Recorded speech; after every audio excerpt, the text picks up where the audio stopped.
तिम्रो भान्जीलाई घर छिटो पठाइहाल, मलाई वाक्क लागिसक्यो।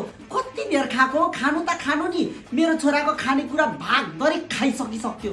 म तिमीलाई के भन्नु क्या, बच्चै छ, खाओस् न। ओइ तान्छन्, हिँड भित्र। मात्र हो, तिमी होइन ल। ला कोठामा बसेर खा। दिदीलाई पनि दिन्छु ल। के अरे दिदीलाई दिन्छु अरे? सुन चुरा दिए बसेर खा।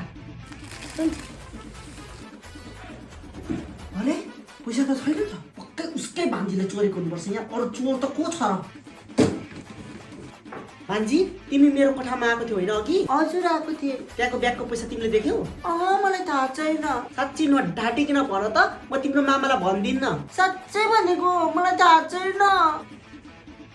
भान्जी आइकन पैसा हराउन थालेको छ। अरे पैसा त यसले पो